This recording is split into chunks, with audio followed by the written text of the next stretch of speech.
Okay, thank you for the introduction, students. And today I want to talk about something about derandomization, and in particular, I want to talk about why Jiatu lemma is all you need for derandomization. Or maybe I should add some word before it. It's like derandomizing Jiatu lemma is all you need for derandomization.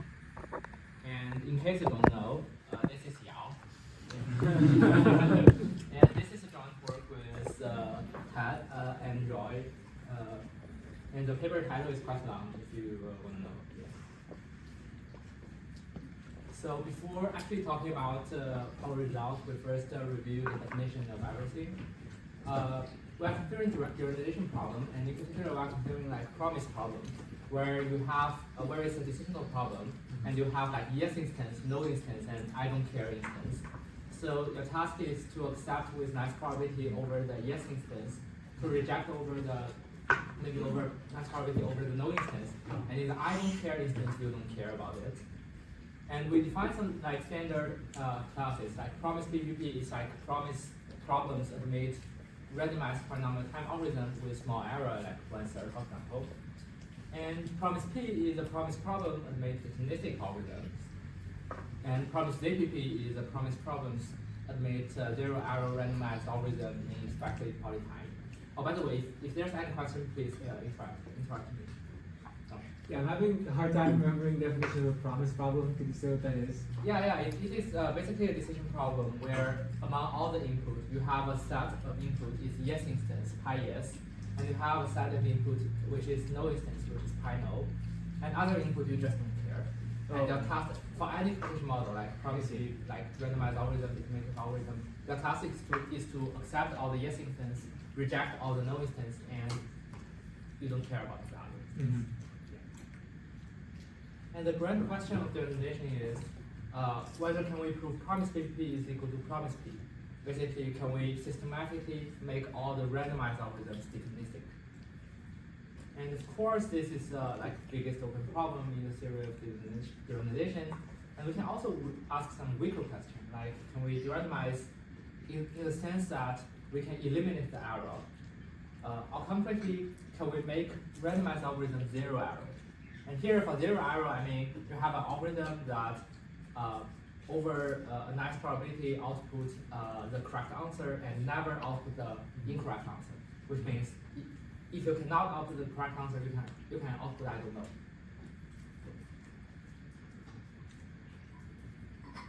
And what is Jiatu lemma if you don't know that? So suppose we have a distribution over 0, 1 to the n. It's a distribution over all the n-bit strings. And there are two definitions of pseudorandomness over the distribution. So the first definition is called Lemma definition or unpredictability, which means that there is no algorithm that predicts some bit of the string. It means that suppose you randomly sample a string from the distribution, there is no feasible algorithm P such that if it reads the first I-1 bit, it can produce the ith bit with an advantage bounded away from 1/2. And there's another definition by Yao, which is called indistinguishability nowadays, which means there is no feasible algorithm that can tell the difference between your distribution and the uniform distribution. Or finally, the acceptance probability of your circuit C over this distribution D and over the random distribution is larger than threshold epsilon. So there is no such circuit C that can distinguish these two distributions.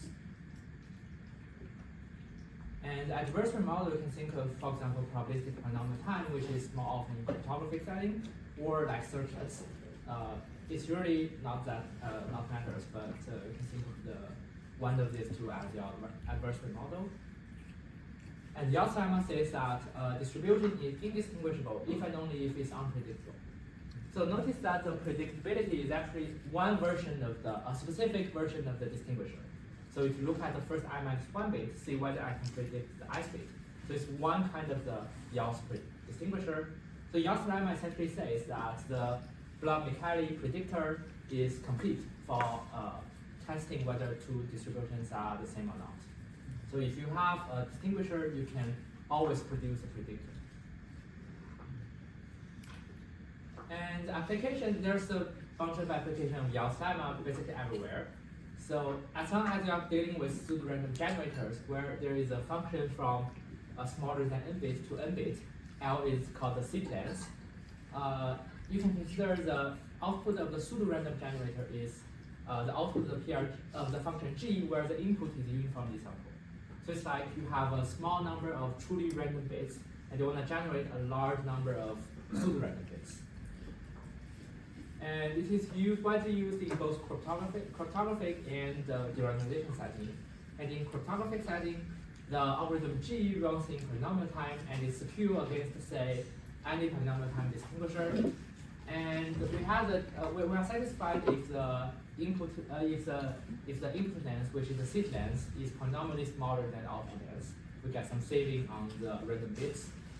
And we usually build cryptographic PRGs from some cryptographic assumption, like that is like discrete log, RSA, whatever you like.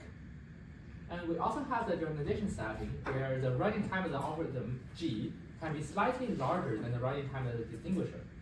So the distinguisher is, in some sense, the random algorithm that you want to derandomize. And to derandomize, we are allowed to have a small overhead on the running time. So the generator's running time could be larger than the running time of the distinguisher. At the same time, we require that the seed length is very small, ideally log n, because to derandomize a circuit, what we are doing is we have a pseudo-random circuit, and instead of plugging in a random distribution, we just enumerate all the things, and brute force calculates the acceptance probability. So if the generator is good, and we enumerate all the inputs, we can get a good pseudo-random distribution. So in both settings, we are usually constructing a PRG using a so-called reconstructive paradigm, which means suppose you have a distinguisher, we can make it, we can construct an assumption breaker, either cryptographic or complexity theoretic assumptions, using your distinguisher. And among the most constructions, Yale's lemma is usually the first step, where from a distinguisher you first get a predictor, and since predictor is a more specific version of assumption testing, you can easily construct an assumption breaker using the predictors. So before actually going on, let's give a proof sketch of Yale's lemma, which is very easy. It's in one slide, and it's using the hybrid argument, which is nowadays very widely used in theoretical computer science. Suppose we have the uniform distribution at above. Suppose we have the distribution D, which is supposed to be like distinguishable from the distribution. And we introduce a lot of hybrids that slightly move from the uniform distribution to the distribution D. And in the ith hybrid, you have the first I bit coming from the distribution D, and the remaining bit coming from the uniform distribution. Suppose that you have a distinguisher that has a circuit C, has acceptance probability of the uniform, which is the first, and the distribution D, which is the last hybrid. Suppose the acceptance probability is bounded away by epsilon. Then by the averaging argument, we know that there is a nested hybrid, let's say the I and the I plus 1 hybrids, such that the acceptance probability of these two hybrids differs by epsilon over n. So this is a simple averaging argument. The total distance is epsilon, and therefore at least one of them has distance epsilon over n. And if you look at it very carefully, it means that you have the acceptance probability of a random bit with a random suffix and the ith bit with a random suffix differs by a lot. It means you can kind of distinguish whether the ith bit is actually the ith bit or a random bit. You have some advantage over looking at the ith bit from the first I minus 1 bit. And if you look at it more carefully, you can see that there exists an I, which is a hybrid that differs a lot. And there exist two bits, it's sigma 0, sigma 1, and sigma 2, such that with high probability over, with noticeable probability over a random string y, the particular predictor which fit the I plus 1 bit into the prefix, fit the sigma 1 after it, and fit the, this should be a suffix of y, not y. The suffix of y also into the circuit, and after output the value of the circuit and then XOR with another bit, it's going to be a predictor. So if you look at it slightly carefully, you can get this. And we can abstract this algorithm as a distinguisher to predictor transformation, which is formally introduced in the paper of Doron, Pyne, and Al, as the following search problem. Suppose we have a circuit C, which is supposed to be the distinguisher, and it comes from a circuit class C. The output is a list of circuits P1 to Pm, such that for every distribution D over n-bit string, if C is an epsilon distinguisher of D, one of Pi is a delta predictor of D. That's one question. Yeah, please. So there was the loss of a factor of n in the previous slide, but you can amplify, so it doesn't matter? No, you cannot amplify Yeah, the loss. and So then- yeah. So in the parameter, actually, a typical setting is delta is equal to epsilon over On. Yeah. So this is a typical setting. Okay. I don't think you can amplify that. Okay. So this is a search problem called D2P transformation of epsilon distinguished to delta predict transformation. And actually, you can think of YAO as a probabilistic D2P transformation. So suppose you have a distinguisher C, we can construct this predictor P, where you have a random suffix y and read the first I plus 1 bit so that you can predict it. Or more carefully, you should first randomly sample a y, and then generate 4n predictors, which 4n stands for like n. I have n choices, and there are 2 bits which sum up with like 4 choices. There are 4n candidate predictors, Pi, y, sigma 2, and with noticeable probability, this is going to be a good collection of predictor for all the distributions.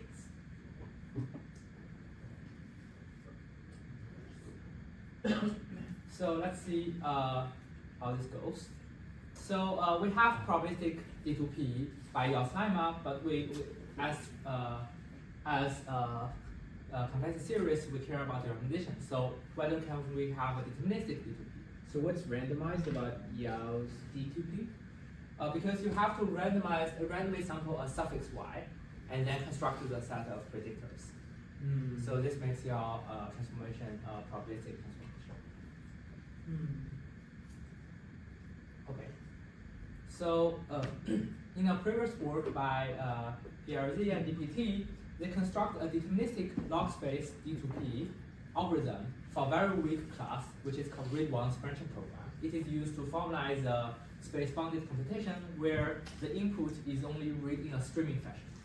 So it's like you have a low space, non-uniform low space algorithm reading streamingly over the input. This is formalized as read-once branching program. And if the circuit C is coming from read-once branching program, there is a very space-efficient algorithm that can get you a list of candidate predictors. And using this result, they can conditionally derandomize BPL randomized log space from weaker assumptions than previous work. So in previous work, people use like much stronger assumption, and using this tool, they can significantly weaken the assumption. So a natural question is whether the circuit C, whether the setting of C is stronger than ROBP, we can still get deterministic D2P. This is a very natural question. And apparently, there is no deterministic algorithm was known, even non-uniformly. So this is a very strange situation, because usually when you have a randomized algorithm, you can derandomize it using non-uniformity. You can hardware a good PRG and then derandomize it. But in this setting, it's not true, because it's unclear how to verify the correctness of a D2P transformation. Suppose you have a collection of predictors, it's not that clear how can you ensure that for every distribution it's going to be good. This is not verifiable, so you cannot amplify it using a hardware pseudorandom generator. So notice there is even in non-uniform setting. I mean, you can have a polynomial-sized circuit. You cannot produce a list of predictors from a circuit. And also, the result of PRG and DPT relies on very specific property of structural property of ROBPs. So it's unclear how to generalize their results straightforwardly to stronger classes. So this is going to be a natural question we are going to consider. And of course, we also need to ask why we care about the problem. Why we consider D2P? And to answer this question, we need to take a closer look at the reconstructive paradigm, where we will consider the signature results by Nisan and Wigderson, which construct a pseudorandom generator from circuit lower bounds. And the argument is as follows. Suppose you have a function given by a truth table. You can construct a so-called Nisan-Wigderson PRG from the truth table of the function, and to prove the correctness of the PRG, we are using a reconstructive argument. Suppose you have a distinguisher for the PRG. We first apply Yao to get a predictor of the PRG, and then we apply the combinatorial property of the Nisan-Wigderson generator to get a circuit computing F on average. So this is going to be a reconstruction argument of Nisan-Wigderson. And the correctness shows that if we can find hard truth tables, and in particular if circuit lower bounds hold, we can construct PRGs and subsequently derandomize any random algorithm systematically, which means promise PBP equals to promise PBP. And this is actually one of the main reasons why Wigderson wins this year's Turing Award. This is a reconstructive PRG argument. And there's one thing to note that in both parts of the transformation, we do need randomness. So if you consider the reduction from a distinguisher to a circuit computing F, you need randomness in both the Yau's lemma, which we have already mentioned, and the predictor to circuit reduction. Okay, so apparently, we have a good result assuming circuit lower bound can derandomize, and we know since Zhan knows that most circuits are very hard. You can use a very simple counting argument to show that most circuits are exponentially hard, but apparently the problem of explicitly construct a hard truth table is a notoriously hard problem that opens for decades. And in particular, if we want to drive Nisan-Wigderson PRG, we will need an exponential time function required 2 to the omega n size circuit, which is an exponential circuit lower bound. But what we can get, well, the state of the art is like 3.1 n. It's a it's only a linear size of a lower bound. Is the hard function really in? No, it's actually in P. Yeah. It's actually in P, but we don't even know even if you allow you have like a hard function in E. So a natural question is that can we build derandomization on weaker assumption, right? Because we already know that circuit lower bound is very hard. If we still want derandomization, we can probably move to weaker assumptions. And what about weaker derandomizations? For example, as we mentioned, we can probably think of promise PBP equals to promise CPP, which is also good, right? I mean, it's also a good result if we can systematically make randomized algorithm 0 error. It's also a very nice competitive theoretic result. Maybe consider this weaker problem will give you like a determination from weaker assumptions. So let's go back to the reconstructive paradigm of Nisan-Wigderson generator. So in the work of PRG and PBP, they show that the second step can actually be deterministic. Basically, although they use some randomized tool, they can be derandomized using some standard derandomization tools. If you look very carefully at each step in the reduction.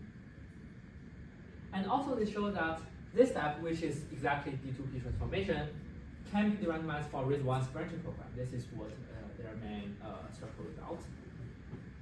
And therefore, for weak circuit models like ROBPs, all this reduction can be deterministic. And what's the consequence? They show that if both steps can be deterministic, you can achieve so-called certified derandomization.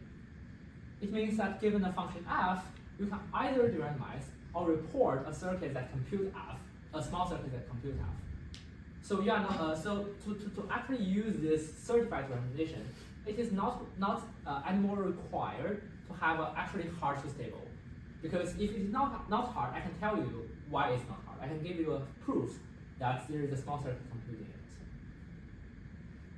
it. And this gives you some derandomization from pseudo-hard truth tables. So we are satisfied with the function that, although it may have small circuit, it cannot be found by a uniform polynomial time algorithm, right? Because if it is not hard, we can have this uniform algorithm of finding hard-true stable. So it suffices to have a function that cannot be deterministically found small true stable. It's called pseudo, it's usually called a circuit lower bound from uniform assumption, which is essentially means although it may be not hard true stable, you cannot have uniform algorithm generating a small circuit for it. Oh, please. So you can either derandomize or report a small circuit computing F. Yep. So what does the derandomizing mean here? Oh, derandomized means I can tell you that the acceptance probability of the circuit is approximately delta, and if I report to you the acceptance probability is always correct. Okay. So the output of the certified derandomization is either a correct approximation of the acceptance probability of the circuit, or I report a small circuit computed with F. Okay.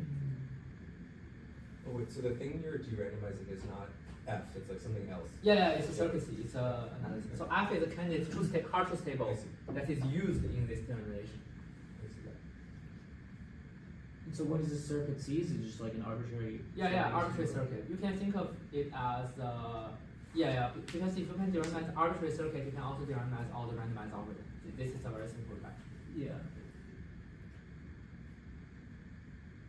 So another thing you get from certified derandomization is you immediately get promise BP equals to promise DP.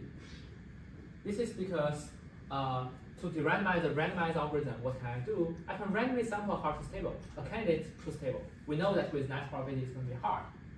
And also we have the certified derandomization to tell you if it's not hard. So we just keep sampling the hard true stable until the algorithm, certified derandomization algorithm, report us approximate acceptance probability of the circuit. So it immediately gets zero error derandomization for all randomized algorithms.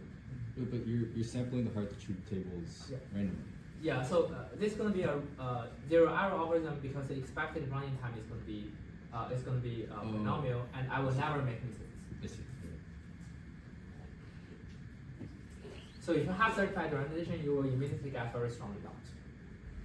But of course, in their results, they only have like ROBPs, so they cannot get a very strong structural result about it.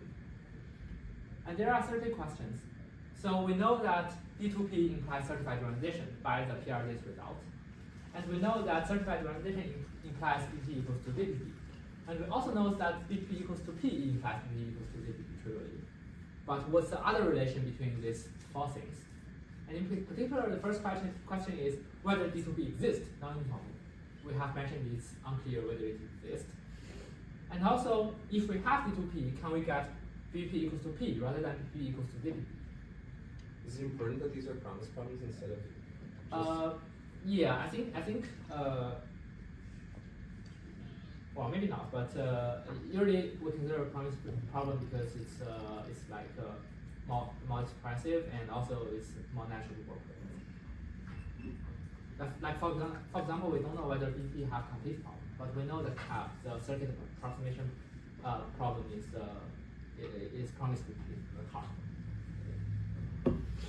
And also, if we have promise BP equals to promise B, can we get something above? And also, what's the role of certified derandomization? Do we really need D2P to get certified derandomization, or it's a weaker primitive? So here's our result. First, we show that deterministic D2P exists, and also is equivalent to promise BP equals to promise P, which is what we mean by Yau's lemma is all you need. To get general derandomization, it suffices and it's necessary to get derandomization of Yau, which is deterministic D2P. And from this proof, using the idea in the proof, we get some unconditional D2P beyond our ROBPs. So in particular, we get some algorithmic result that gives us NL equals to UL, where UL means ambiguous non-deterministic log space, means non-deterministic log space algorithm that has only one accepting path, suppose if it's a yes instance, from weaker assumption. Previously, we know that from stronger assumption, but we can weaken this assumption. And moreover, we can get a reduction from approximate counting to something. So in the paper by Doron, they show that if you have a PR, what he calls by targeted, if you have a CAPP algorithm, if you can do approximate counting, you can get a targeted PRG, which is essentially a sampler. It means you can sample a small set such that over the small set, the acceptance probability of the circuit is roughly the same as the approximate probability over the uniform distribution. So it means you can reduce counting algorithms to samplers. But for this weaker circuits, weaker models like C, L, and L is unclear before. And in this work, we get reduction from counting to samplers for so-called catalytic log space and L. I will define what is catalytic log space later, but it's weaker than, it is considered to be weaker than P. And moreover, we show that certified derandomization in the PRGs formalization is equivalent to a class called BPP equals to promise lossy. And here, lossy is a class we define, and it is the promise problems, it's a class of promise problems reducible to lossy code, which is the following problem. Suppose you have a compressor C, you have a decompressor D, both are circuits, so that you can evaluate them. The goal is to find the input X such that it is incompressible. So basically, you have you have an efficient compression and decompression scheme, and you want to find an incompressible string. So it's this promise problems reducible to this, and this is a natural class because some of the natural things falls inside. If you want to know, you can look at the Cotton's 22 paper, but it's a weaker class. It's weaker than promise ZPP because by randomly sample a string, you can get in expected polynomial time incompressible string. So it's a subclass of promise ZPP. So this is stronger than promise PPP equals to promise ZPP, but weaker than promise PP equals to promise PP. And this hints that certified derandomization may be weaker than D2P, because D2P is equivalent to promise PP equals to promise P. So this could be a weaker primitive. And we also show that weaker formalization of certified derandomization is actually equivalent to promise PPP to promise ZPP. And this also indicates that certified derandomization may be weaker than D2P. And previous results by DPT and PRZ to get certified derandomization from DPT is probably an overkill. And we also have many other implications, plus a new proof of classical results, which are very fun. If you want to read the appendix of our paper, it's very fun results. So are there any questions before we move to the part? Today we will briefly cover, if we have time, we will briefly cover D2P, the first main result, and also some algorithmic results leading to unconditional and conditional results. But if we don't have time, we'll just go through the first result. It's very clean and simple proof. So we first prove Lemma is all you need. Let's recall what's the D2P. It's given a circuit, you want to generate a sequence of candidate predictors such that for every distribution, it's going to be a good distinguisher to predictor transformation. And this is our formal theorem. We show that promise PPP is equivalent to deterministic polynomial times D2P for general circuits. And so general circuit just means the circuit class C is general circuit. And this also implies unconditionally that there exists a polynomial size family of D2P for general circuits. And let's first consider the right direction. Suppose you have a D2P, how can you get derandomization? Previously, we know that if you go through the reconstructive paradigm, you can get certified derandomization. But now we want derandomization, which is a stronger thing. So derandomization of like PPP? Yeah, it's derandomization of PPP, or equivalently, it's a deterministic algorithm for CAPP, which is approximately counts the acceptance probability of the circuit.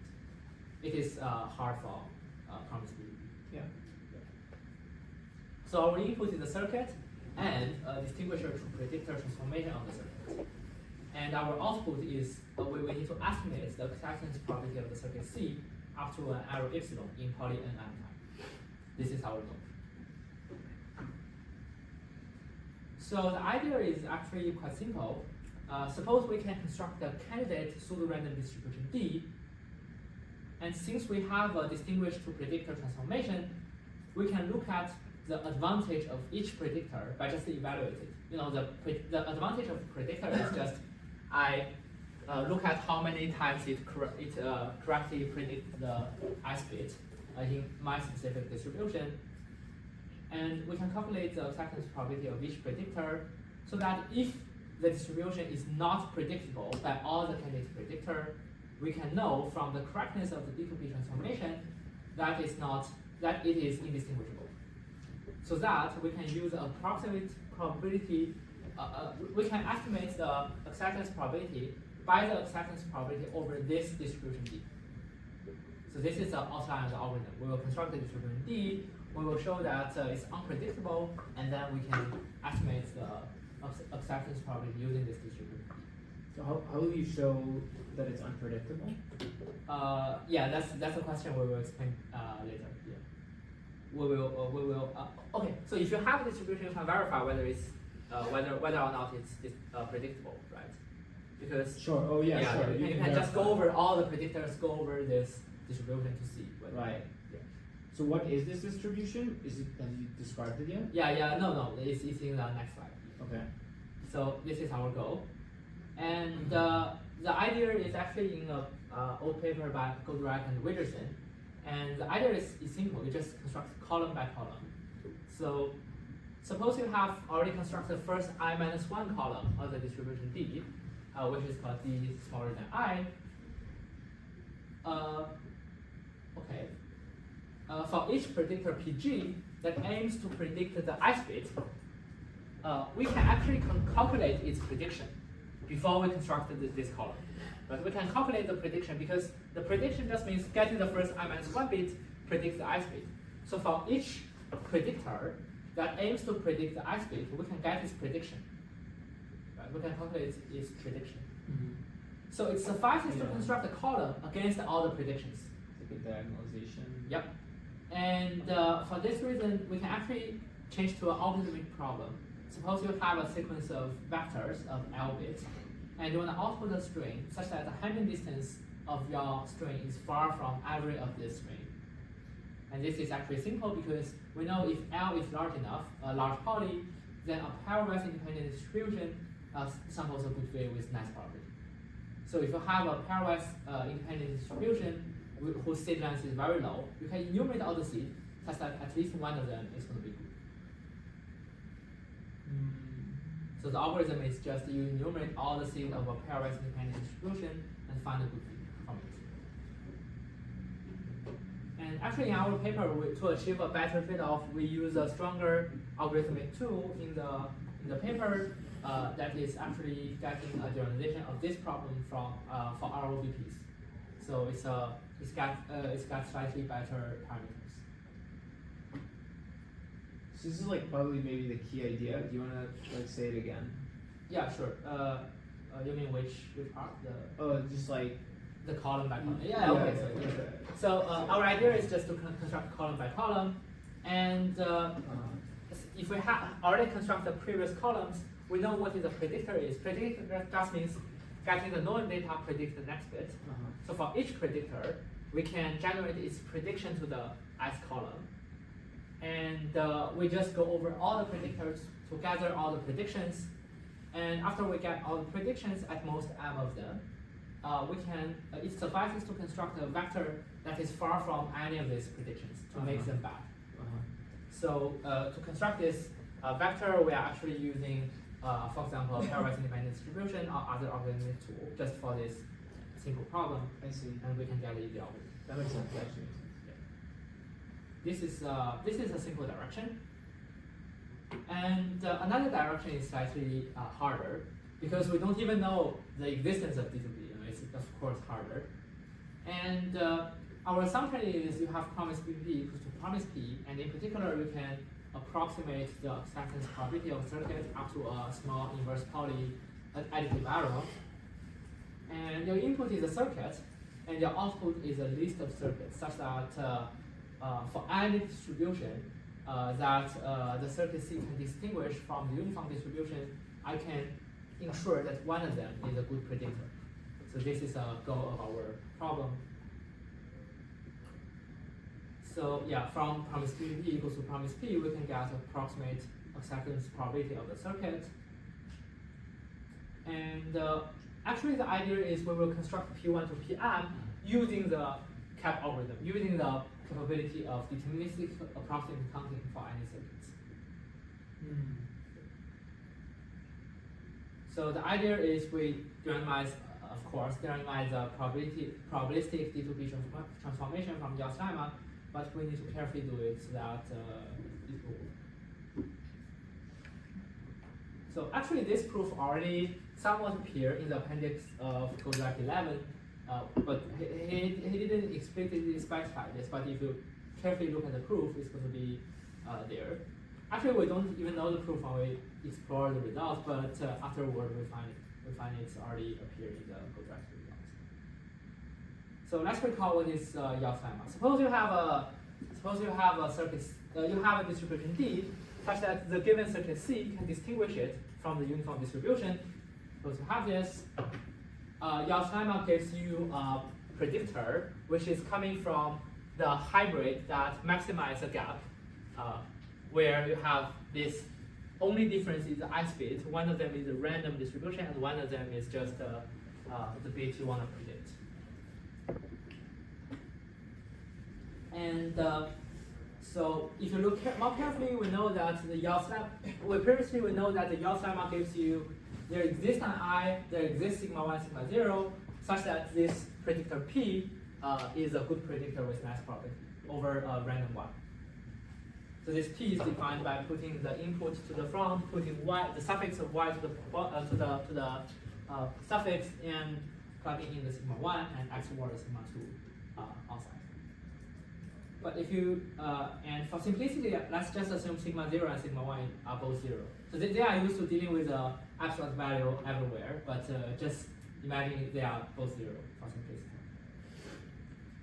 Okay, actually if you look at it more carefully, you can see that Gauss lemma actually tells you that if you randomly sample over a string Y, the expected probability that the predictor fail is smaller than bounded away from 1/2. So over a random distribution over the suffix, the acceptance probability is actually very, the prediction precision is bounded away from 1/2. So the result above comes just from Markov inequality.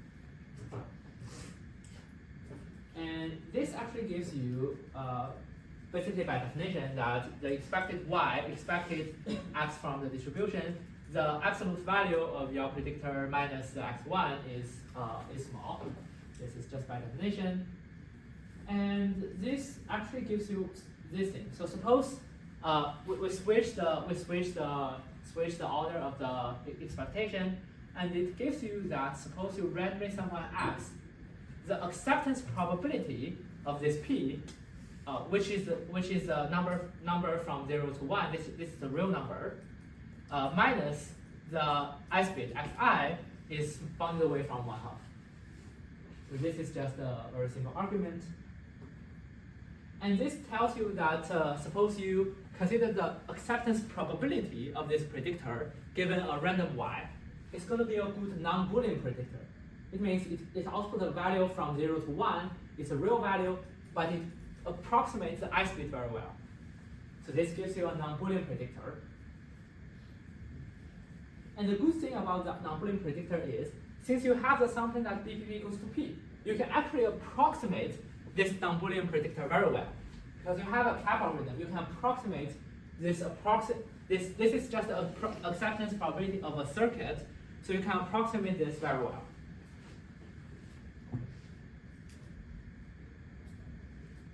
So suppose we are starting with a non-Boolean predictor, satisfying that over a random X, the output of the non-Boolean predictor minus the actual bit is very small.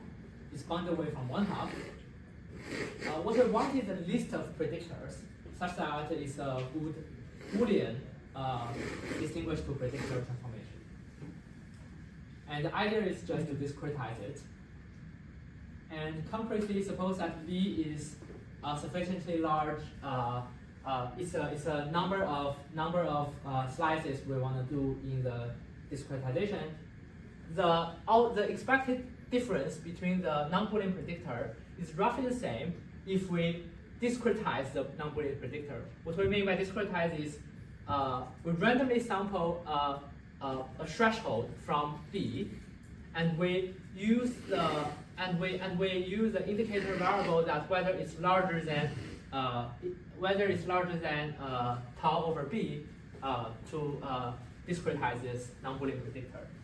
And if this is not clear for you, it's just like calculus, right? You instead of output a number that is within 0 and 1, you are like randomly output, but but with I think this is not true. This is actually, this probability is between the i's threshold and the I plus 1 threshold. This probability is larger than this and smaller than the tau plus 1 b. Yeah. So it's basically discretizing this random variable. And you can see that if we have this is actually going to be a Boolean predictor, right? Because its output is either 0 or 1. It's the indicator variable of this. This is also like within the tau to tau plus 1 over b. This is going to be a good predictor. So by there should exist a tau such that one of the Boolean predictor is good. So this is just a linearity of expectation argument. So this leads to the proof. So basically, we can include all the Boolean predictors for all the I in M, for all the tau in B. We have all the Boolean predictors obtained from discretizing the non-Boolean predictor, and we can get the distribution formation. Is this clear? So we have the summary of the first part. Starting from D2P transformation, we use this algorithmic tool of like avoiding all the prediction using either pairwise independent hash function or other tool to construct column by column a pseudo-random distribution. And by the correctness of the D2P transformation, we can ensure that the distribution we constructed is not predictable and therefore indistinguishable. We can approximate the acceptance probability using our distribution. This is the first direction. And the second direction, starting from BP equals to P, we use YAO to get a non-Boolean predictor. And again, we use discretization to get you a collection of Boolean predictors such that at least one of them will be correct. And this is a whole proof of the equivalence. Is the number of predictors is bigger than the number in Yao's original thing? Right? Yeah, you yeah. don't need n. Now you need at least like n squared or something. Right? Yeah, because you need to discretize the. So does that matter? Yeah.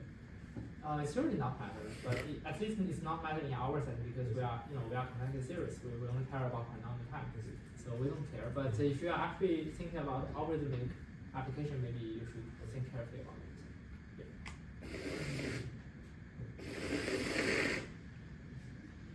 Okay. So it seems that we still have some time. Maybe we can briefly mention the second result, which is some algorithmic result from the idea of distribution transformation.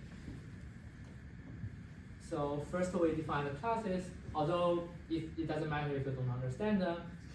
You have NL, which is non-deterministic log space machine. You have a log space machine, which only have logarithmic space. And you have non-determinism. You can like branch into spaces. And UL is a subclass of NL, where in the acceptance in the yes instance, you only have exactly one accepting path, which means it's unambiguous. If you think of it in a certificate way, it means there is exactly one certificate of acceptance. And there is a NL complete with respect to log space reduction problem, which is ST connectivity. Suppose you are given a graph, you are given two vertices S and T, you want to find the path between S and T. This is an NL complete problem. Directed. Yeah, directed graph, yeah. And you have the yes instances, the yes instance of this is the definition of UL. The yes instance has exactly one different path to accept, the no instance has no accepting different path. And the connectivity problem is like given a directed graph and see where they're connected. And to prove that NL is equal to UL, which is what we want to have, is you make non-deterministic log space unambiguous. It suffices to solve the ST connectivity problem in UL. So this becomes an algorithmic problem, actually. Yeah.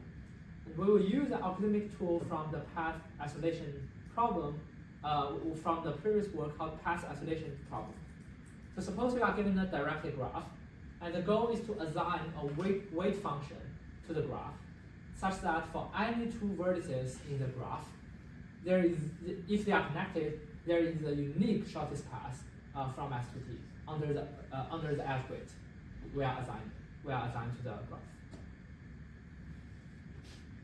And this problem is total because you can prove that a random weight is likely to be correct with nice probability.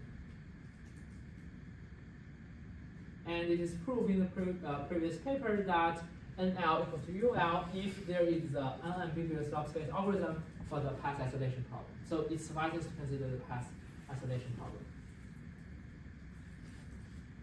And also they get some corollaries. They get NL poly equals to UL poly. It's a non-uniform case. You have a bias.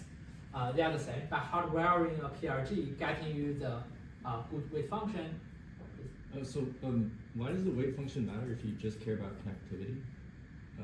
Do you care about like connectivity below? Like, yeah. So this is because their theorem. This is an interesting result. I'm actually not very familiar with how they do this, but if you have a unique weight assignment, you can get this UL algorithm. But you're trying to change the problem because originally there could be Yeah, multiple yeah. paths. Right. But you want a new problem where if there's a path, there's sort of only one path. Yeah. So you add these weights to make the shortest path unique. So now there's like some unique certificate that you're looking at.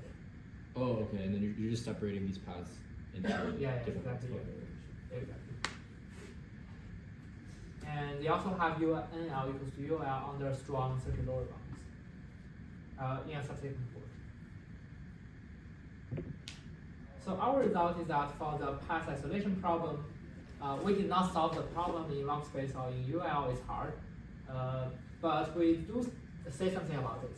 So suppose you have suppose TG is a circuit verifying whether W is a valid output of the path isolation problem, which means whether it induces unique shortest path between all the pair of destination and source and sink. Suppose this is a circuit verifying this. Then there is a deterministic log space machine such that given G, it outputs a 1/2 distinguish to 1 over M log N predict transformation for the particular distinguisher TG. So this TG is not implementable by ROBPs, but we can do its D2P unconditionally. And moreover, this gives you a non-deterministic log space algorithm. We can also all these predictors are actually evaluable in unambiguous log space. And using this result, we get two good corollaries. The first is NL equals to UL under weaker assumption, which is exactly what we mean by pseudo-hard truth table. Instead of using hard truth table, we are suffices if you have a truth table that no uniform algorithm can find the hard truth table. Of course, uniformity, we need to change the definition, but it's weaker. And secondly, we got an unconditional catalytic log space algorithm for the path isolation problem. So here, catalytic log space is a computation model characterizing the following problem. You have a computer with limited internal memory.